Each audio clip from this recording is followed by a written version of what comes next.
go from high altitude down onto the ground to interact with Washington close up and personal during an intense period of American history. And in the 1780s, we looked at him from 83 to 87. He's very obsessed with the West. You could say he's obsessed because he's got 37,000 acres out there, worth a lot of money. And when he dies, it's worth $530,000, and that's a lot of money back then. But he's also primarily interested in the West because he sees the American Revolution distinctively, not just as a war for independence, but as a continuation of the French and Indian War to see who controls the western or the eastern third of the North American continent. And we notice that there's a tension here because the word he uses is the new American empire. And can a republic be an empire? A republic functions on the principle of consensus. An empire functions on the principle of coercion. It was clear to Washington that one thing was true, namely, a confederation could not manage an empire. This is one of the reasons he will be persuaded, much against his will, to go to Philadelphia in the Constitutional Convention in 1787. We have to become more than a confederation. We have to become a nation. We become the largest Republican nation in world history. But this first point, can a republic be an empire? How do you rule an empire if you're a republic?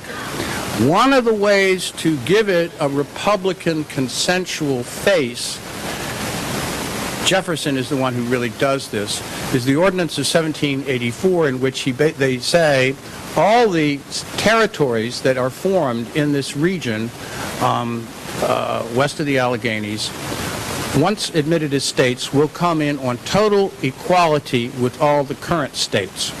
That is, if you go west as a family and you settle, you know that eventually you will be integrated back into the United States as equal citizens.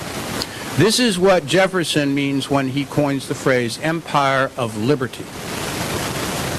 So yes, we can make a republic imperial. But there's one problem that's a glaring problem, and that has been airbrushed out of the answer so far, and that is there is an indigenous population of 100,000 people living between the Alleghenies and the Mississippi. What will be the policy towards that group? And today we want to show what Washington decides the answer should be and what he does to make that reality. Brief background on Native Americans, and we'll use the word Native Americans and Indians interchangeably because most people who are Native Americans, Indians, prefer to be called Indians. I know this is going to be controversial. They do not prefer to be called Redskins.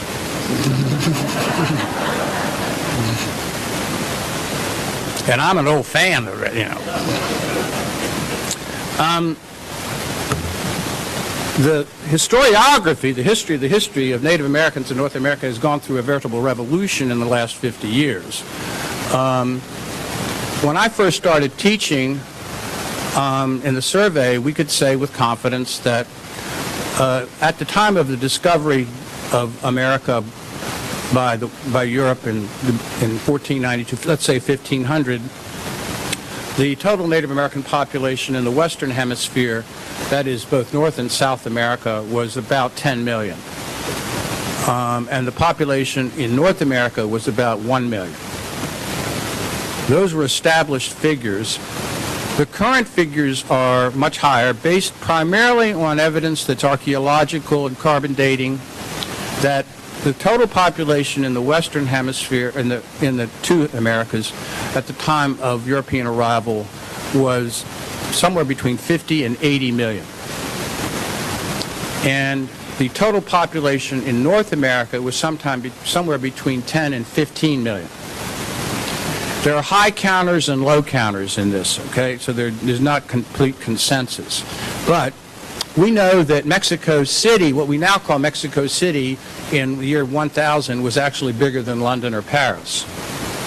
And we know that in the area of what is now St. Louis, Cahokia, there was a city of about 50,000 people between the years 800 and 1200. So that if you're teaching this, and one of the things you say to students is, what is it when the Europeans arrive? Is it a discovery or an invasion? It's an invasion because of the size of the indigenous population that's already there. To say that something happens between 1500 and 1750 is to put it too curtly, but the total population of the Native American population drops precipitously in the 16th and 17th and early 18th century. The total population between the Mississippi and the Alleghenies at the time of the American Revolution is about 100,000.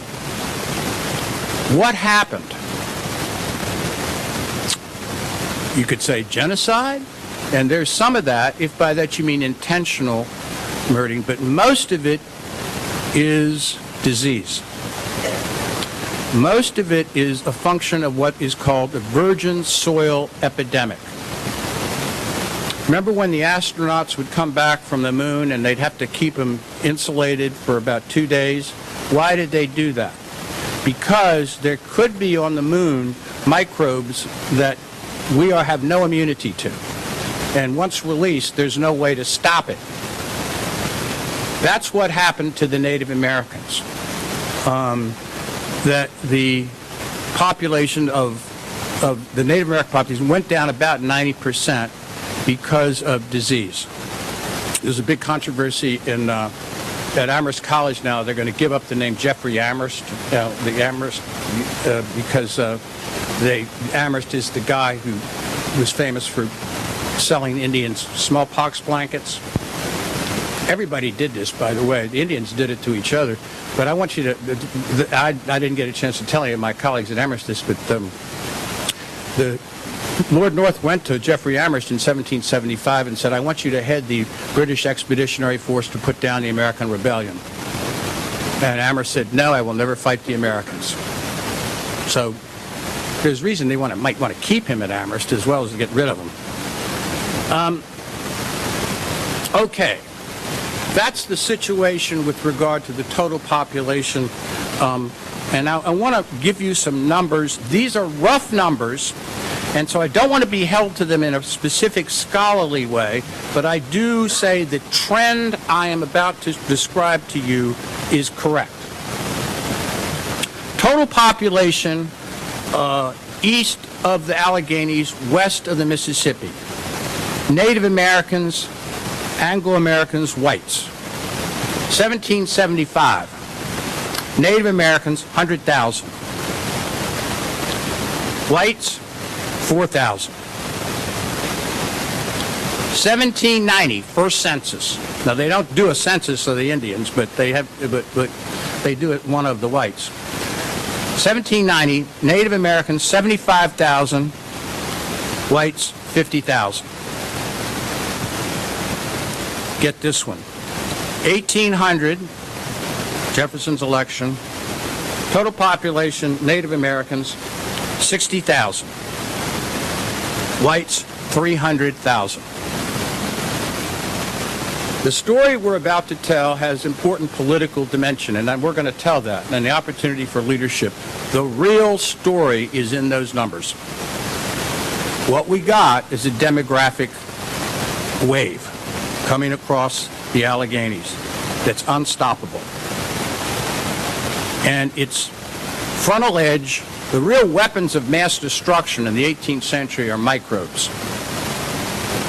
The further they go, the more Indians die. And that's not genocide in the sense of intentional, but it is a fact that is shaping the end of this particular story.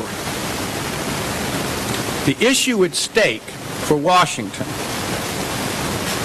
is Indian removal compatible with the values of the American Revolution? The answer to that logically is no. Between 1783, when the Treaty of Paris is signed, and 1789, when the federal government takes power as a result of the Constitution and Washington is made the first president, it's pretty clear that Indian removal is what everybody assumes is going to happen. The American government under the Confederation Congress signed several treaties with Native Americans. There was one signed at Fort Stanwix with the Six Nations, the Iroquois. The Oneida are exceptions among the Iroquois. The Oneida are the one tribe that fought with us. The rest of the Iroquois, 5 tribes, fought for the British. This treaty, as well as a treaty signed with the Cherokee at Hopewell in 1785, operate from the theory of the right of conquest, a very venerable principle in European history. Conquered people have no rights. Therefore, we go to you, the Ohio tribes, the Iroquois, the Cherokee, and we say to you, we're going to give you some money for your land, and you have absolutely no say in how much land we're going to take and how much is left for you. If you want to contest this, that's fine, and we will annihilate you. That's what's going on. In the Northwest Ordinance of 1787, think about this, they lay out all the states north of the Ohio between the Mississippi and the Alleghenies, right? The assumption there is ain't going to be any Indians. You don't lay these out like this if you assume there's going to be a major Indian population still there. They've got a paragraph in the 1787 Northwest Ordinance that says none of this should be meant to suggest that the rights of the Native Americans will be taken from them without their consent. This is a Republican cloak over an imperial reality. This is happening. This is the way history is headed, and it is, if you took a vote among all the people in the United States, it would be 95% popular. People want to do what Jefferson wants them to do, to pursue their happiness. That means getting land. And they're going across the Alleghenies to do just that. The more democratic it is, the more imperial it is. All right. That's the situation that exists when Washington comes into office. And that's what we're going to spend the rest of the time talking about. We're zooming in. This is a cinematic approach to American history again. We're zooming in, this time 1 year, not several years. He's in his late 50s now. It's the summer of 1789 to the summer of 1790. If you do a biography of Washington and you get to the presidency, the sources explode because so many of them get saved because he's in office. And the first thing that happens, your mind goes blank because you're reading all these requests for jobs. Thousands of people are trying to get Washington to give them a job. And you say, no. So that if you read biographies of Washington or histories of his presidency, what I'm about to focus on doesn't get much, if any, mention at all. Ellis says this is the most important piece of domestic policy in Washington's presidency. The significance of the issues at stake outweigh the amount of evidence. Don't be driven by the evidence. There's a lot going on here. If you take a look at the Constitution of the United States, what does it say about the powers of the presidency? Not a hell of a lot. It says how to elect him, crazy thing called electoral college, nobody in Europe still understands that, and how to impeach him. It doesn't say much about what the president can actually do. The powers of the American presidency are not defined in the Constitution. They are defined by Washington in his first and second term of office. That's the reason when I get to vote on who is the greatest president, I always rank Washington first. Second is Lincoln. Third, FDR. And Mr. Gendrich will be happy. Fourth, Theodore Roosevelt. But there is a lot going on at this moment. Madison is writing the Bill of Rights. Hamilton is trying to figure out how to run the economy. This whole thing called the cabinet is coming into shape. Washington is coming across from Paris to become Secretary of State. Excuse me, Jefferson. Thank you, Gay. All right. Into this, let's see the first image here. Steps of character. This is is that a good picture? Is it focused? Because I'm from this angle.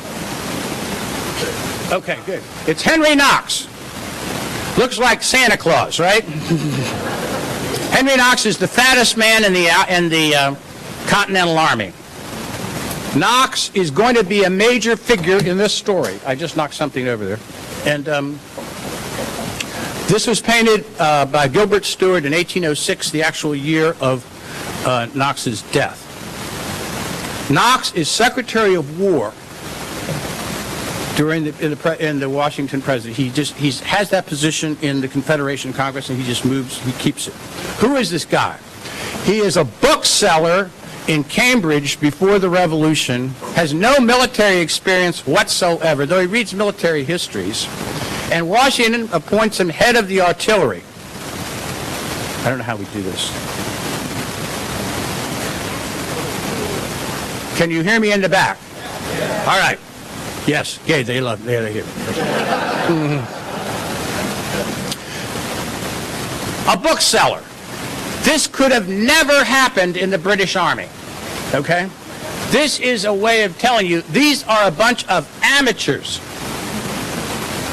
It would have taken 20 years for a Britishman to graduate from college and to become an officer and do all the experience. This happens with Nathaniel Greene, too. Nathaniel Greene, Rhode Island Quaker. One day, he's a private in the Rhode Island militia. The next day, he's a general. And he turns out to be a brilliant general. Washington has a keen eye for talent. But he picks this guy. And this is the important thing. They spend 7.5 years together in a tent, talking to each other about what they're doing. Should we attack here at Brandywine? Should we not? They have thousands of conversations together. And if somebody says, well, there are certain people that are inside Washington's circle, and we know Martha's in there, and we think Hamilton's in there, and we think Lafayette's in there, I would say those are the major players, the ones this is what Washington says. He says this to John Adams. With respect to General Knox, I can say with truth that there is no man in the United States with whom I have been in habits of greater intimacy. No one I have loved more sincerely, nor any for whom I have had a greater friendship. So Knox is tight with George. Okay? And Knox has been reading stuff as Secretary of War and thinking about the way history is headed. And he says in one letter, if it keeps going as it is, this is to Washington, in a short time, the only Indian east of the Mississippi will be found in the history books. He is reading letters like this. This is from a Cherokee chief. At our last treaty, that is the Treaty of Hopewell, we gave up to our white brothers all our land we could anyhow spare, and have but little left to raise our women and children upon, and we hope you won't let any people take any more from us without our consent. They like that phrase, without our consent. We are neither birds nor fish. We can neither fly in the air nor live under water. Therefore, we hope that pity will be extended toward us, We are made of the same hand and in the same shape with yourselves. And these people are... Okay. So Knox develops the view that the new president has to take on this issue as his. Delegate the economy to Hamilton. Delegate the rest of foreign policy to Jay, who's sitting there now still, and then to Jefferson. You focus on this, and that's what he does for the next year. And this is, there's a lot of correspondence back and forth, thank God, on this, and I won't bore you with all of it, but that the Indian, this is Knox to Washington, the Indian, being the prior occupant, possessed the right of the soil. It cannot be taken from them unless by their free consent or by the right of conquest in a just war. To dispossess them on any other principle would be a gross violation of the fundamental laws of nature and of that distributive justice which is the glory of a nation and what you and I thought we were fighting for. Got that? Not many people can say that to George Washington. Because up till now, Washington is gone along with this policy, okay? The policy that Washington is going along with was a version of, it's really genocide in slow motion. Okay, we'll sign these treaties with, say, the Ohio tribes. One of the reasons Washington wants what he called compact, he wants a compact wall of demographic expansion. He doesn't want to let everybody just run laissez-faire. He wants compact, what they call seeding, compact seeding. He wants the demographic wave to hit the Indian tribes with real force. And when that happens, he says their hunting and gathering societies will collapse because they won't be able to live next to the civilized world. What it really is, disease is going to hit them. And therefore, you don't have to do anything like wage a war. You can let that work its own bad view of magic. That was what everybody thinks that, and Washington thinks that, until the summer of 1789. And it is Knox that convinces him to change his mind. I got lots of other stuff from Knox. Here's one. It would reflect honor on the new government and your legacy were a declarative law to be passed that the Indian tribes possess the right of the soil of all lands and that they are not to be divested thereof, but in consequences of fair and bona fide purchases made under the authority or with the express approbation of the United States. There's an idea here that's a new idea. Not just that the Indians have rights that can't be ignored, but that the federal government, not the states, control this. If we can define, and how do you do that? Native American tribes are independent nations, like France or Spain. And therefore, the authority rests with the federal government and indeed the executive branch of the federal government with the approval of 2/3 of the Senate to pass laws called treaties. And the supremacy clause in the Constitution makes it clear that no state can violate a treaty signed by the federal government. The Federalists love this, but this is what Hamilton's going to do for the economy. In terms of making it a national economy, Knox wants to do with foreign policy and the Native Americans. All right. This is what he does. And I've given you these kind of quotations. How do you do this? Well, here's the basic idea. We sign a model treaty with a major tribe and the best one of the Creeks in the South, because the Creeks are the Iroquois of the South. That is, they control or influence the Cherokee, the Choctaw, the other tribal groups. And best of all, there's one guy who has control over the Creeks. One of the problems of signing treaties with Indian tribes is different people claim to be chiefs. You sign these treaties and they say, that's not what I said. There is one guy who actually is the leader of the Creek Nation. And he is, next slide please. It's the only picture of him. His name is Alexander Mcgillivray. You ever heard of this guy? When the first state historian of Alabama published the first history of Alabama in 1897, he said, the greatest statesman in the history of Alabama is Alexander Mcgillivray. This guy.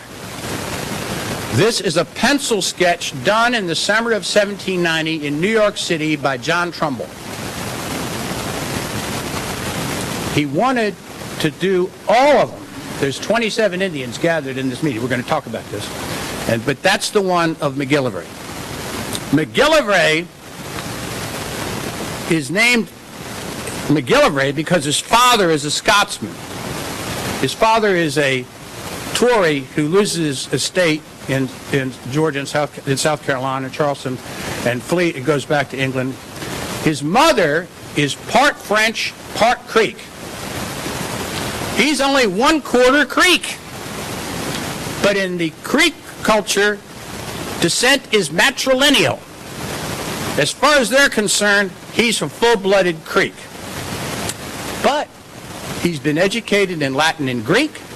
He's fluent in English, French, Spanish, and Creek. He's one of the very few Native Americans of this period who has left letters, a written record. And to give you an idea of this guy, this is what he said when he heard about the Treaty of Paris of 1783. We do in the most solemn manner protest against any title claim or demand the American Congress may set up for our lands, settlements, and hunting grounds in consequence of the said treaty of peace between the King of Great Britain and the States of America, declaring that we were not parties. That is, we weren't there. How can you give away our land when we weren't there? It being a notorious fact known to the Americans, known to every person who is in any ways conversant in or acquainted with American affairs, that His Britannic Majesty was never possessed, either by cession, purchase, or by right of conquest of our territories, and which the said treaty giveth away. He's contesting the whole notion that the Brits can give away the middle third of the North American continent because it wasn't theirs to give away in the first place. In the way he puts it, he says, we walked these lands for 600 years. Have you ever hunted on them? How do you get the right to do this? Anyway, they decide that they're going to go after the Creeks and Mcgillivray and sign a treaty with them. To give you a look ahead, what is he thinking? What is Washington thinking? We want to avoid Indian removal. How do we do that? How can a republic be an empire true to the principles of the Revolution? We're going to sign a treaty that's a model that's going to set up an Indian enclave, a homeland. And then we're going to have other ones like for the Ohio tribes as well. So we're going to have 3 or 4 of these. And the population streaming across will be forced to bypass those areas. They will be defended by American troops. You cannot occupy the area that we're going to recognize as Creek country. As we will see, we're talking about lots of land. The land in the treaty, get this, that they're going to sign. I'm looking ahead here. Western Georgia, all of Alabama, eastern Mississippi, and southern Tennessee. We're talking a huge, huge area here. All right, so they're going to, and they send a delegation down to Georgia to meet with Mcgillivray. And it's led by Washington's private secretary, who was his aide-de-camp during the war. Who? No. It's not Lear. It's the one before Lear. Humphreys, David Humphreys, Yale graduate, aspiring poet, supercilious son of a bitch, by the way. Goes on to be a failed ambassador in Madrid. He goes down and tries to negotiate with Mcgillivray. Mcgillivray shows up at the meeting with 700 warriors. Just to let you know what we got for you. We have both their testimony. I don't want to read it all because it takes too long. Humphrey says, this guy is really a piece of work. I don't know how to do it, but he seems to have the power to do what he says.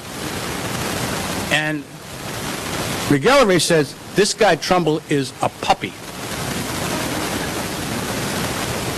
It's an insult for them to send this guy to talk to me. We think that Indians are like, oh, help me. Not Mcgillivray, baby.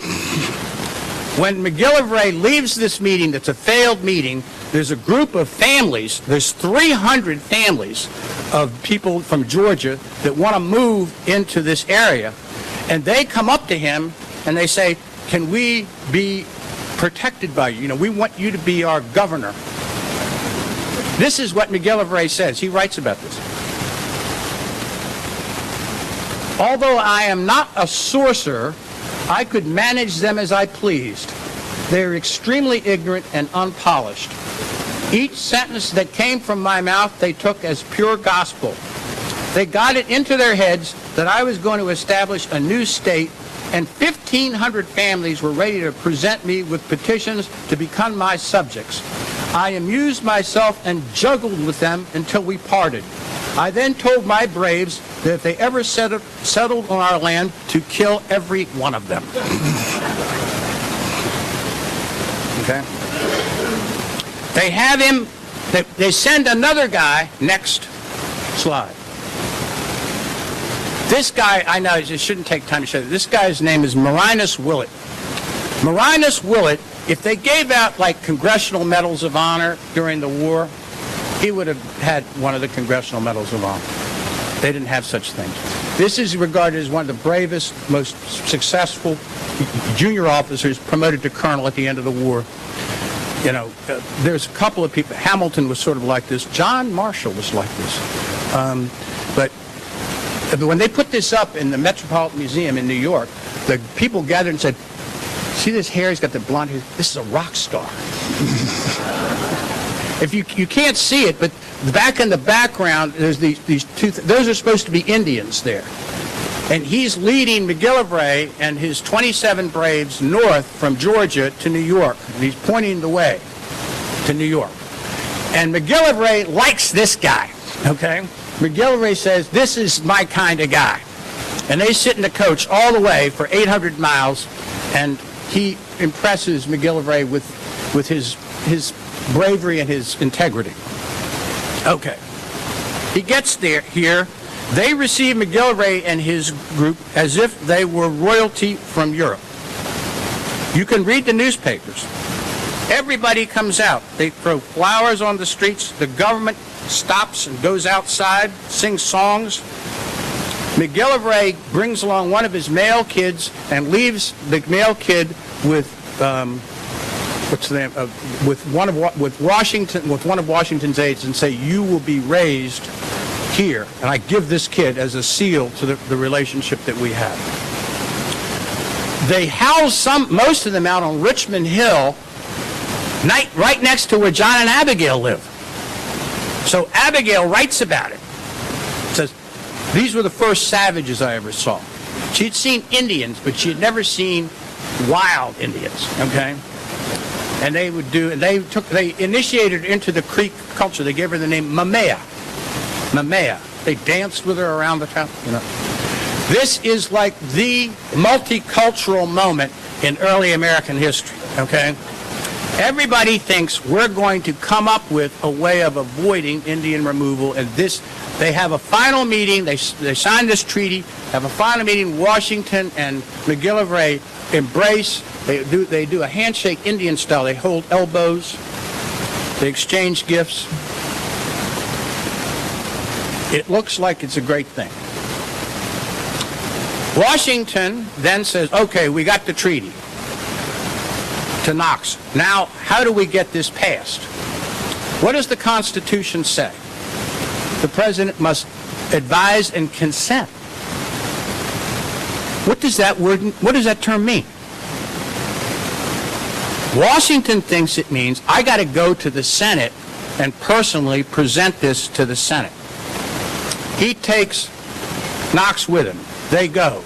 Nobody knows what to do. They know whether to stand up or sit down, how to address Washington. Washington says, well, here, Washington just wants him to rubber stamp this thing, okay? The two senators from Georgia say, wait a minute, we don't like this at all. Then somebody says, maybe we should send this to a committee.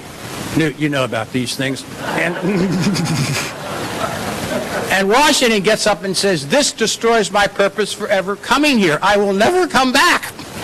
And it's the last time that a president ever goes to the Senate. It's because this is the first treaty under the Constitution. It's the last time, except he goes back the week later. He says, I'm only going to be here for 5 minutes. This is it. Yes or no? They say yes. They approve the treaty. They're embarrassed. He makes them feel like what Washington thinks of the Senate. He thinks of the Senate like his military staff. Like, I'll go in, or and we'll I'll tell you what we should do, and then you agree.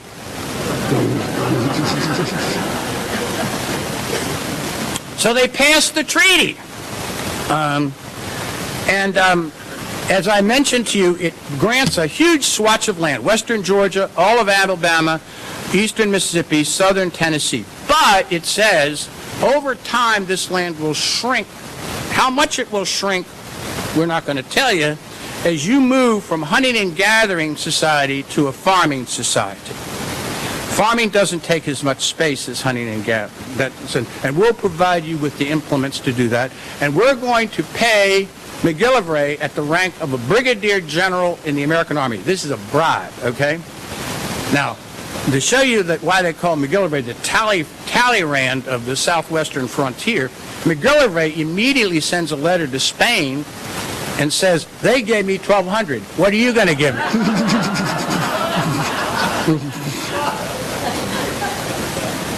The problem here is going to not be the intent. The intent is clear, to repeat, to create a series of homelands west of the Alleghenies where Native Americans can continue to be Indians. The white population will not be allowed to interfere and settle in those lands. What's the problem? How are you going to enforce this thing? Georgia, your state, it doesn't look good here. And Georgia sets up a series of companies called the Yazoo companies. The Yazoo companies are total corrupt. They basically say, we thought the western border of Georgia was the Mississippi. Now, when you join the Union, you have to give up the old colonial charter, but they said, we didn't remember doing that. And they set up these speculation companies. All the members of the Georgia legislature receive shares in this. They try to give shares to Mcgillivray, and Mcgillivray says, no. Mcgillivray is totally corrupt, but not when it's against the interest of his people. And as a net result, this sweep of this demographic sweep becomes enormous across the western border of Georgia. And even though Mcgillivray thinks, Mcgillivray, interesting, if you look at he thinks the United States won't last long. He thinks republics don't last long. He's read history. I hold out. I can throw 5,000 braves at him. What he's worried about isn't the army. He's worried about the settlers. because they can come in even greater numbers, and they do. And the Creeks start dying. And Creek country becomes slave country. And the cotton gin is invented, and Alabama and Mississippi become major sources of the big crop in Virginia starting in the early 19th century is not cotton, it's slaves.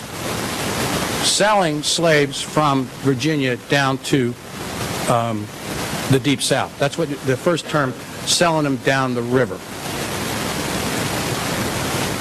The Dower slaves at Mount Vernon are included in that group.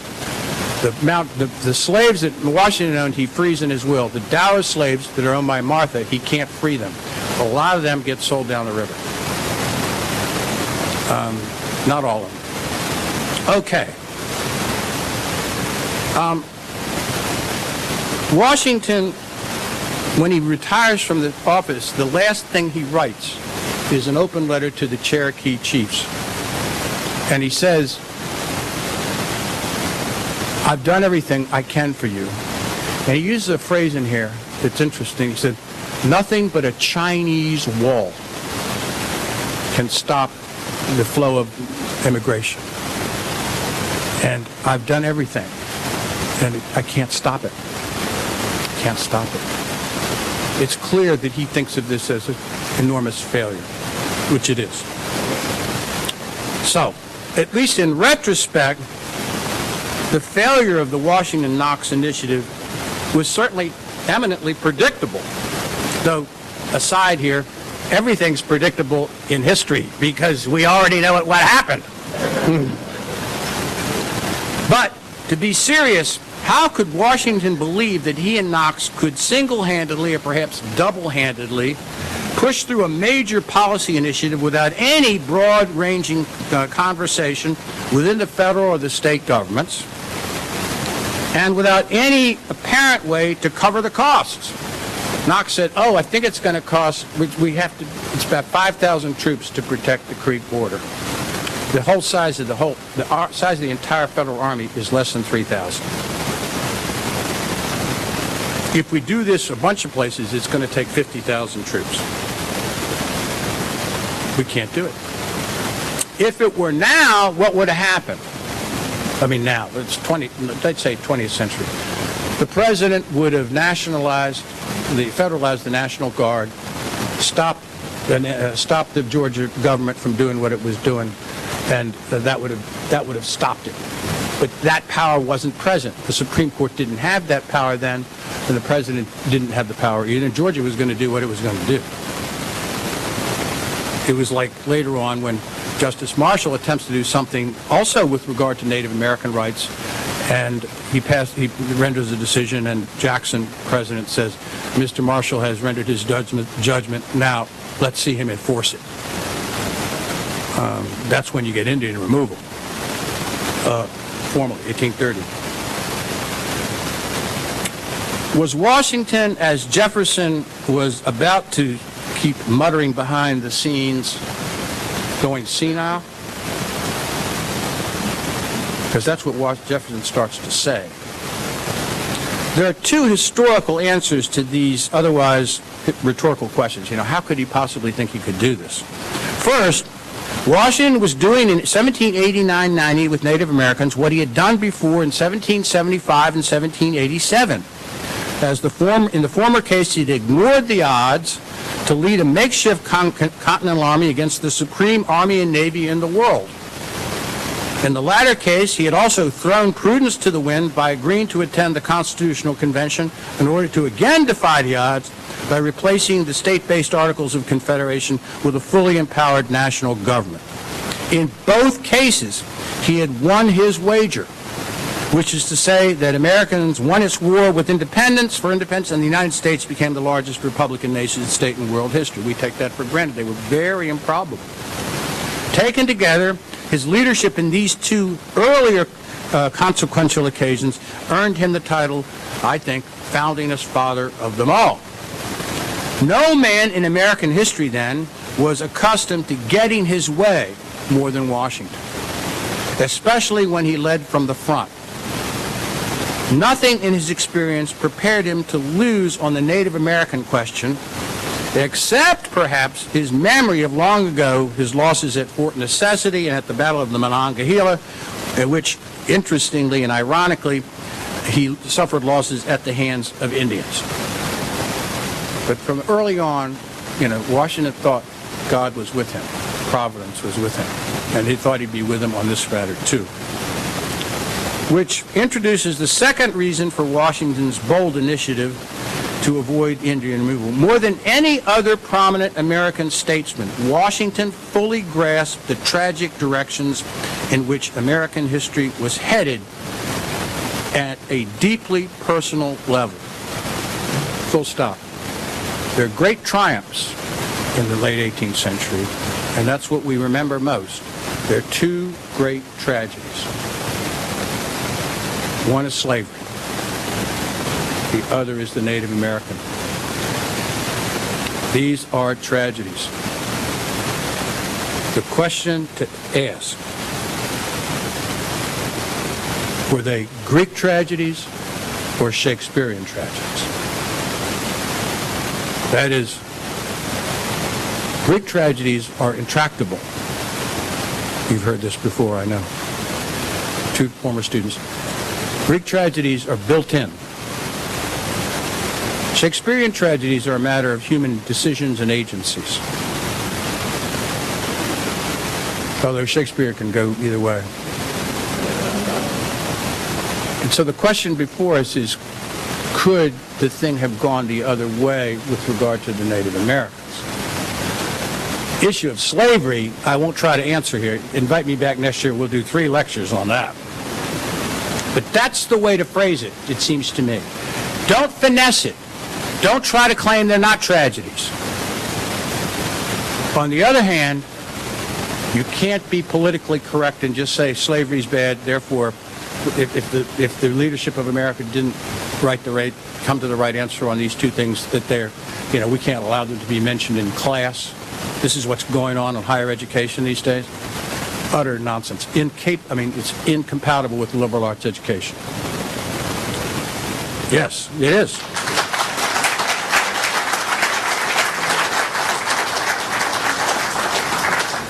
In Alexander Mcgillivray, Washington could recognize the same formidable creature he had known as the Half-King when he was a young soldier. Confident chiefs defending their people and land with the same to-the-death composure he would have mustered if placed in their position. That's exactly what he said, too.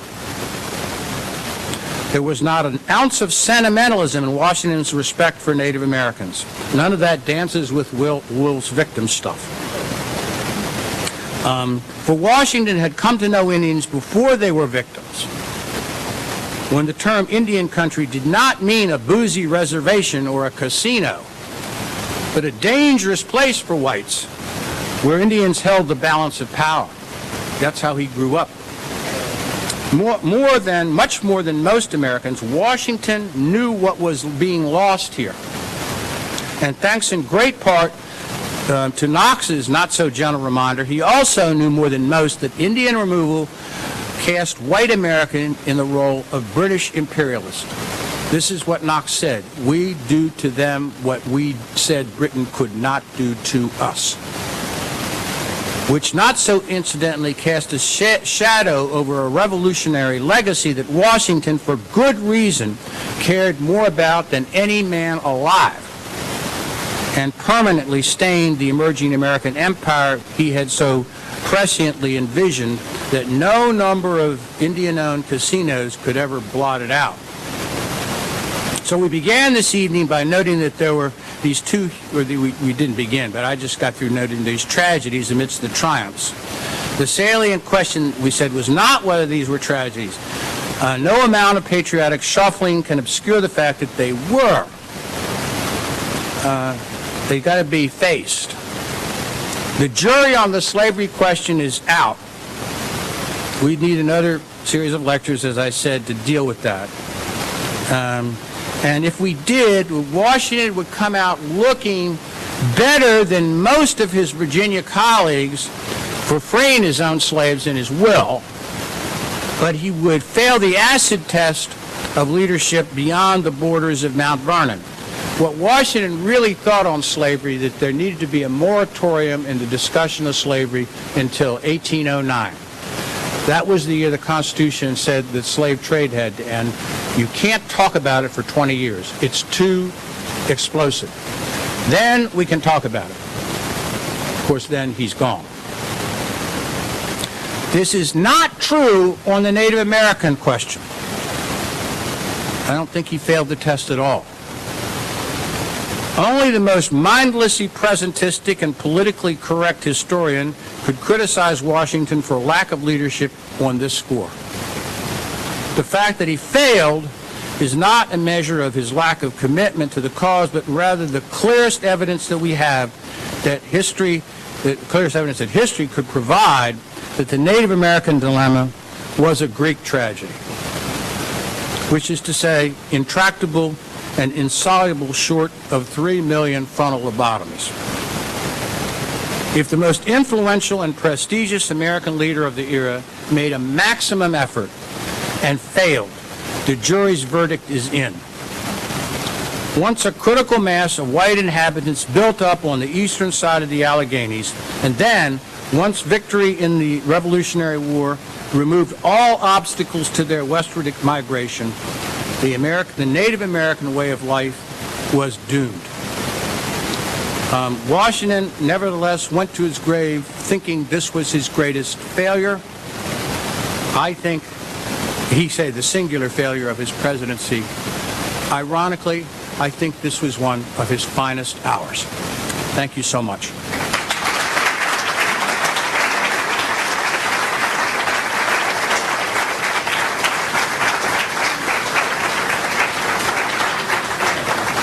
We have time for some questions, and the floor is open. And I guess we don't need microphones or anything like, or do we? We do need microphones. There's one over there. Yes, sir. Was there ever any discussion about incorporating him into the state system as a federal state of Indians? Say that again. Was there ever any discussion of incorporating them into the state system as a state under the Constitution? You mean Native Americans? No, because all the states at the time, all the states with western borders would resist any degree of restraint on westward migration. And Washington and Knox wanted to make the constitutional point that states can't make foreign policy. Okay? Massachusetts can't have its own foreign policy. Georgia can't have its own foreign policy. That's one of the reasons we wrote this thing called the Constitution. So that there's enormous political reasons why Washington wants to centralize decisions with regard to the Native Americans. Yeah, you might have misunderstood. If they're going to give them the homelands, could that not have been designed as a new state? Oh, yes. Yes. I didn't understand your question, sir. Thank you for rephrasing it. Washington's larger long-term vision was, we'll create these homelands, we'll bypass them, we'll let the Native Americans there. They're going to shrink some, but over time, and he said this, over the next century, if they want, they can assimilate. That means they become states. Interestingly, other people didn't yell at that, but nobody said you could do that with African Americans. The racism towards African Americans is deep and profound. There is no way of believing African Americans can themselves occupy a state and come into the Union. With Native Americans, yes, it's possible. They think that way. Yes, sir. There was a movement to move Indians west of the Mississippi. Couldn't they, at that point, provided land there? They don't get the Louisiana Purchase till 1803. But they don't own that. But they were still moving Indians by 1803. By 1803, this is 1790. I understand that. Okay, there's no like. What the Louisiana Purchase becomes is a place to put them all. Not here. you got to move them. That's doing something with them, right?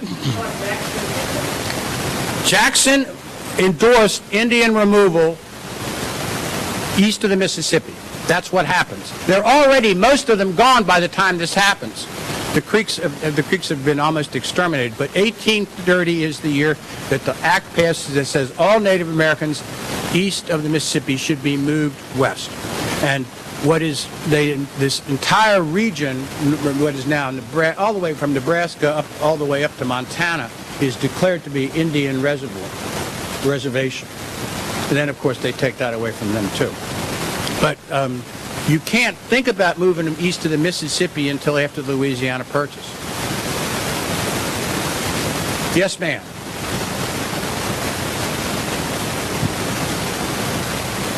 Oh, I forgot. Thank you. Oh.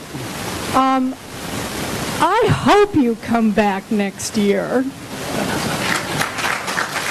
You want me to do slavery?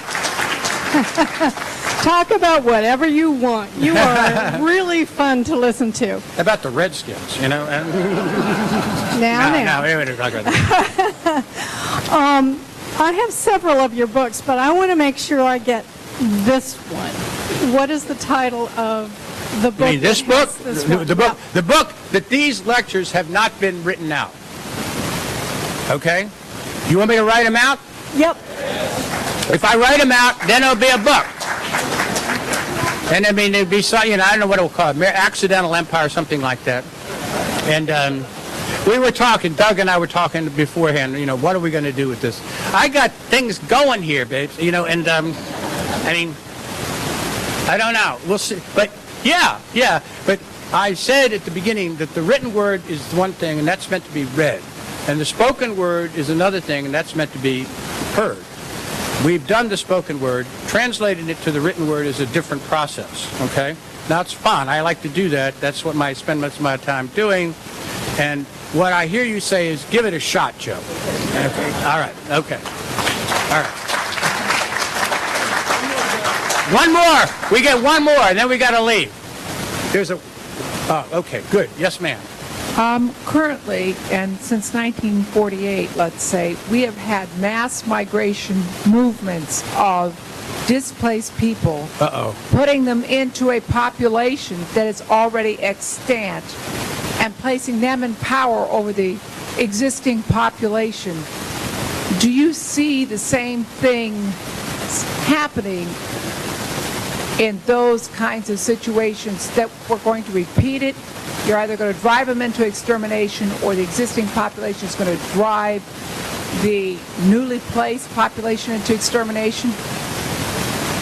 I'm not sure I'm following this. I mean, obviously, it doesn't have much to do with Native Americans here, or does it? No, but there's a group of peoples for whom they were sitting on the land. Oh. We moved another group of people in, we being the West.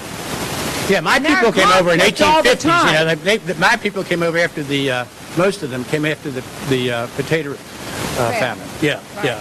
And I mean, I think in the 19th century, one thing you see we got is land. Think about that. We've got this unoccupied continent, Native Americans exception, and Washington himself believes that it should be, he uses these terms, an asylum to the world. Now, I could use this in an unfair, presentistic way and say, see, he supports Obama's 10,000 Syrians or something like that. He wasn't thinking about that. He was thinking about the fact that for the foreseeable future, the relationship between land and labor that existed in Europe was reversed in America. And that for the foreseeable future, for a century, we would be a place that could take European immigrants in great, great, great numbers without any problem. In fact, we needed them. Okay? Now, once this frontier ends, as Charles Beard said to Frederick Jackson Turner, Fred, if when the frontier ends, it's all over, what happens? Then you start to get build-up in cities and immigration and all that stuff. But that we are a nation of immigrants. But maybe what you're saying is, you ever see the movie about Irish in New York?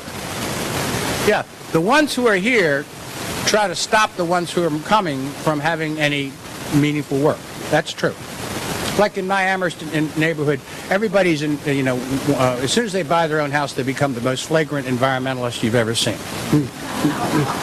Nobody can possibly build in our neighborhood, and it's impossible to do anything.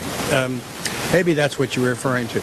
I want to thank you. Many of you have been present in the earlier lectures. I've enjoyed it. You've given me great energy. That's what we want in a room like this. And if I am invited back, I'll come back with some other interesting topic. Take care.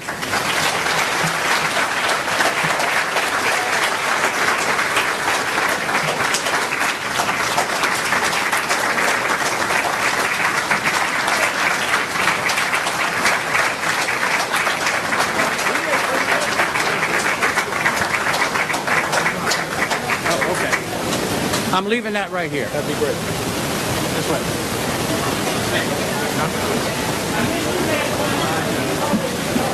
Everybody, make sure you get a book signed by Joe Ellis. He'll be right out front. Thank you all for coming.